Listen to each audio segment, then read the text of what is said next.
Welcome to chemistry planet. आज के इस वीडियो लेक्चर में हम डिस्कस करने वाले हैं लिंडेमैन्स थ्योरी ऑफ यूनिमॉलिक्यूलर रिएक्शन। याद रखना, यूनिमॉलिक्यूलर रिएक्शन, और ये दी थी लिंडेमैन ने 1922 में।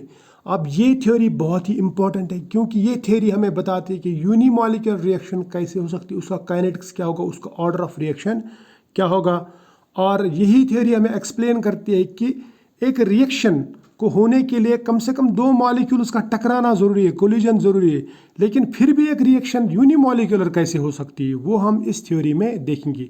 तो इस थ्योरी को समझने के लिए सबसे पहले हम इसके बेसिक पोस्टुलेट्स देखते हैं। देखिए, ये थ्योरी कहती है कि reactant molecules are activated by collision with one another. मान लीजिए हमारे पास में रिएक्टेंट है एक रिएक्टेंट दूसरे रिएक्टेंट के साथ में जब टकराता है तो एक रिएक्टेंट की एनर्जी दूसरे में ट्रांसफ़र हो जाती है, उससे एक मॉलिक्यूल एक्टिवेट हो जाता है या उसमें एनर्जी ज़्यादा चली जाती है, वो एनर्जाइज हो जाता है। दूसरा बेचारा एनर्जी खो देता है, उसको हम कहते हैं नॉर्मल मॉलिक्यूल। अब ये मॉलिक्यूल एनर्जी गेन करने के बाद में प्रोडक्ट्स में कन्वर्ट हो जाता है। ये दूसरा पोस्टुलेट है, यानी वही मॉलिक्यूल प्रोडक्ट बनाएगा जिसके पास में एनर्जी होगी, जो एक्टिवेटेड मॉलिक्यूल होगा। लेकिन एक प्रॉब्लम है, अगर एक्टिवेटेड मॉलिक्यूल ने प्रोडक्ट जल्दी नहीं बनाया तो ये एक्टिवेटेड मॉलिक्यूल नॉर्मल मॉलिक्यूल के साथ में वापस कोलाइड करके फिर से वही रिएक्टेंट्स जहाँ से आया था वहीं चला जाएगा, यानी ये अपनी एनर्जी लूज़ कर सकता है। अब क्वेश्चन ये बनता है कि प्रोडक्ट कब बनेगा ज़्यादा और रिएक्टेंट्स वापस कब बनेंगे ज़्यादा, यानी एनर्जी लूज़ करने के चांसेस ज़्यादा कहाँ पे। एनर्जी लूज़ तभी करेगा जब ये इसके साथ टकराएगा, तभी इसको एनर्जी देगा और रिएक्टेंट में कन्वर्ट होगा। और इसके चांसेस कहाँ पे ज़्यादा होते हैं, इसके चांसेस है हाई प्रेशर पे। हाई प्रेशर पे मॉलिक्यूल्स नज़दीक नज़दीक आ जाते हैं, कोलिजन ज़्यादा हो जाते हैं, और अगर इसने कोलिजन किया तो ये वापस डीएक्टिवेट हो सकता है। लेकिन अगर प्रेशर लो रहा तो कोलिजन के चांसेस दूसरे मॉलिक्यूल के साथ कम है, तब प्रोडक्ट फॉर्मेशन के चांसेस ज़्यादा हैं। क्लियर? ये था दूसरा पोस्टुलेट। अब तीसरा postulate, rate constant of A reaction is independent of internal energy, यानी रेट कांस्टेंट एक रिएक्शन का इंटरनल एनर्जी पे डिपेंड नहीं करता। चौथा पोस्टुलेट है ऑर्डर ऑफ रिएक्शन। ऑर्डर क्या होगा? ये कहता है, लिंडमैन थ्योरी कहती है कि ये जो रिएक्शन है यूनिमॉलिक्यूलर रिएक्शन, ये फर्स्ट ऑर्डर भी हो सकती है, सेकंड ऑर्डर भी हो सकती है। जैसे मैंने ऊपर दो कंडीशंस बताई, फर्स्ट ऑर्डर होगा एट हाई प्रेशर और सेकंड ऑर्डर होगा एट लो प्रेशर, जो हम आगे देखने वाले हैं कैसे ये फर्स्ट ऑर्डर और सेकंड ऑर्डर हो जाएगा। पांचवा जो पोस्टुलेट है, to explain how a bimolecular collision can give first order. यहाँ तक तो समझ में आ जाता है कि दो मॉलिक्यूल्स कोलाइड करेंगे, सेकंड ऑर्डर हो सकता है। लेकिन दो मॉलिक्यूल्स कोलाइड होने के बाद में फर्स्ट ऑर्डर काइनेटिक्स कैसे देते हैं, या वो यूनिमॉलिक्यूलर क्यों कहलाते हैं, ये चीज़ एक्सप्लेन की लिंडमैन ने by giving an approximation, by giving a concept. That concept is called steady state approximation, या इसे हम स्टेशनरी स्टेट अप्रोक्सीमेशन भी कहते हैं, स्टेडी स्टेट प्रिंसिपल भी कहते हैं, स्टेशनरी स्टेट प्रिंसिपल भी कहते हैं, या स्टेडी स्टेट अप्रोक्सीमेशन या प्रिंसिपल भी कहते हैं। क्लियर? यहाँ तक तो समझ में आया? शाबाश। अब आगे बढ़ने से पहले ये स्टेडी स्टेट अप्रोक्सीमेशन हम देखते हैं क्या है। ये कहता है कि whenever a short lived reaction intermediate occurs in a system, its rate of formation can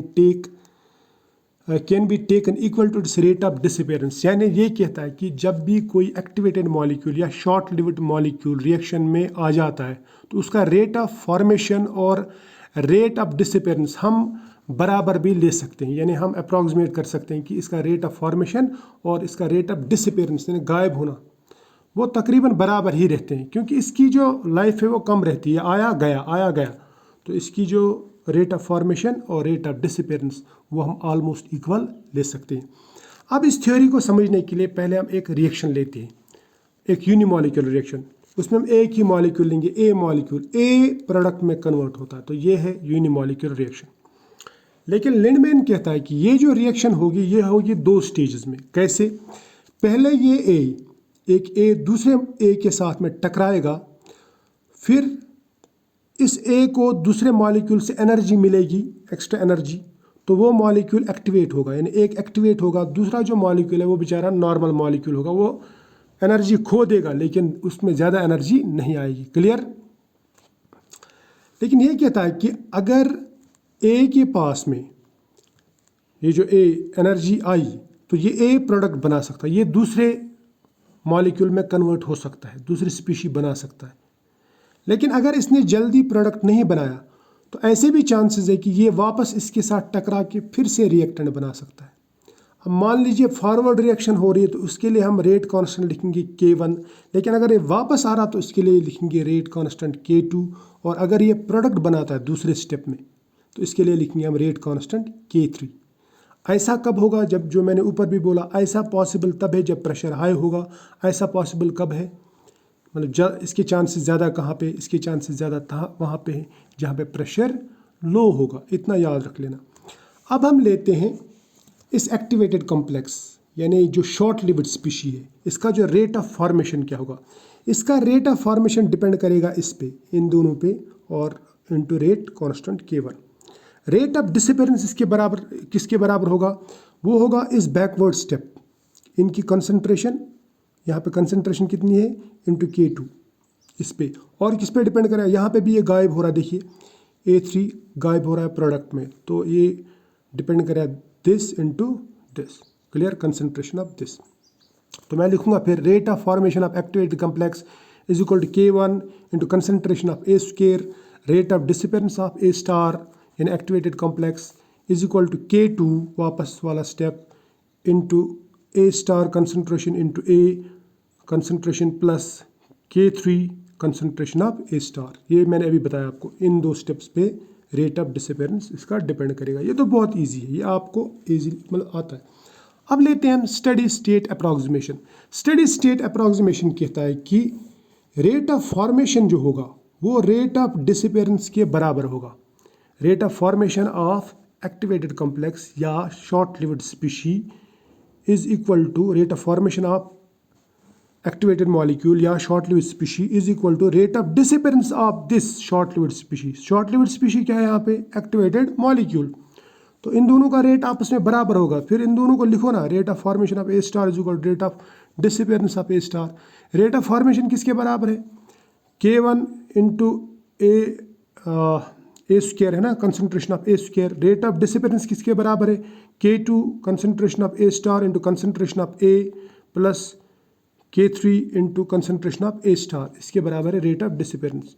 तो this will be equal to this, यही मैंने यहाँ पे लिखा, क्लियर, ठीक है। अब यहाँ पे K2 A स्टार है, यहाँ पे K3 A स्टार है, इसमें से A स्टार कॉमन निकालेंगे दोनों तरफ से, देखो यहाँ पे बीच में प्लस है, तो ये निकालो कॉमन, A स्टार बाहर निकाला, अंदर क्या रहा? K2 into A plus K3, ठीक है, K2 into A plus K3। इस साइड में क्या रहा? K1 into A square, clear, यहाँ तक समझ में आया। अब इस इक्वेशन को, इक्वेशन नंबर 2 को मैं दोबारा लिखता हूँ एक बार, ताकि आपको गल जो है ना बात जो समझ में आ जाए। ये देखो इक्वेशन नंबर 2 मैंने दोबारा लिखी, इसमें से ये A यहीं पर रखी, इसको इधर ले जाए, ये यहाँ पे मल्टीपल है ना, तो यहाँ जाएगा तो डिवाइड हो जाएगा, क्लियर। इसको हम कहेंगे इक्वेशन नंबर 3। इससे हमें निकल गया concentration of this A star, या मैं बोलूँगा एक्टिवेटेड कॉम्प्लेक्स। अब हम देखते हैं रेट ऑफ रिएक्शन किस पे डिपेंड करेगा। Rate of reaction means rate of product formation. Product बनता है दूसरे स्टेप में और वो बनता है A स्टार से, A star gives product. So rate जो है, रेट डिपेंड करेगा इस स्टेप पे, दूसरे स्टेप पे। Rate of reaction is equal to K3 into A star. जैसे हमने ऊपर भी देखा, प्रोडक्ट तो दूसरे स्टेप में बनता है और बनता है किससे? Activated complex. तो इस पे रेट डिपेंड करेगा, ये है रेट ऑफ रिएक्शन। लेकिन A स्टार का जो वैल्यू है वो हमें यहाँ पे मालूम है, ये बराबर है इसके रहता है। अब इस इक्वेशन में, इक्वेशन नंबर 4 में, इक्वेशन नंबर 3 से A स्टार का वैल्यू लाओ, यहाँ पे लगाओ, तो क्या बनेगा? देखिए ये बनेगा बराबर, यहाँ पे जब हम ये पुट करेंगे है ना, इसमें ये बनेगा K3 into K1 A square divide by K2 into A plus K3, ये है ना। तो वही मैंने यहाँ पे लिखा। फिर मैं लिखूंगा रेट ऑफ रिएक्शन, यानी इसके बदले में R लिखूंगा मैं, rate of reaction is equal to K3 अपनी जगह, A स्टार के बदले में क्या लिखा? K1 into A square divide by K2A plus K3, ठीक है। और ये जो इक्वेशन है, इस इक्वेशन का कोई डेफिनेट ऑर्डर नहीं है, इसके दो इम्पॉर्टेंट फॉर्म्स हैं। जो हमने ऊपर भी डिस्कस किया कि प्रेशर लो भी हो सकता है, प्रेशर हाई भी हो सकता है।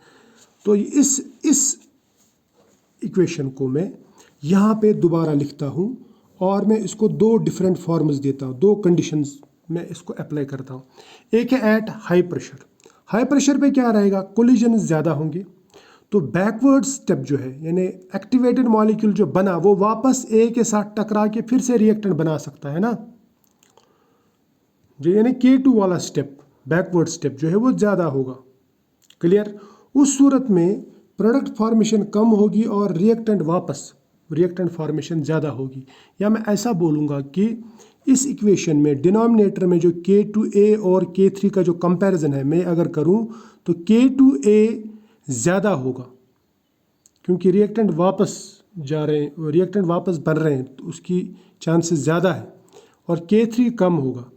अगर ये कम है तो हम इसको नेगलेक्ट कर सकते हैं K3 को, तो फिर मैं इसके बदले में K2A प्लस K3 जो है इसके बदले में सिर्फ इतना ही लिखूँगा, K2A प्लस K3 के बदले में लिखूँगा मैं सिर्फ K2A, इसको कर देंगे नेगलेक्ट। ठीक है, तो ये इक्वेशन किसके बराबर बनेगी, ये बनेगी रेट बराबर आएगा K3 into K1 into A square divide by K2A। K3 तो कर दिया नेगलेक्ट। ठीक है, अब इस इक्वेशन में एक चीज़ देखो, यहाँ पे ए स्क्वायर है, यहाँ पे ए है, तो इसको करते हैं हम कट, तो यहाँ पे क्या रह जाएगा, रेट बराबर आएगी K इंटू ए, है ना।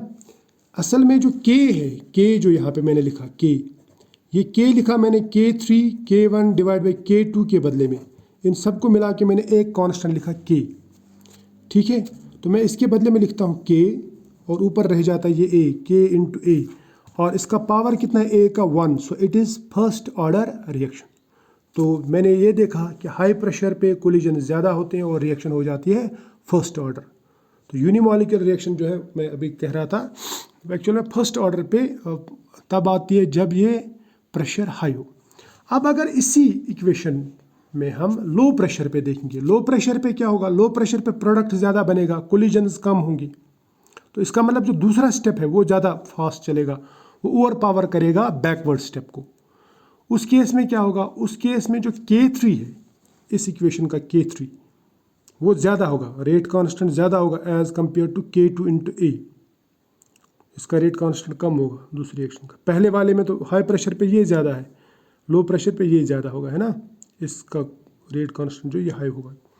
और ये हमने पहले भी देखा कि इंटरनल एनर्जी पे डिपेंड नहीं करता।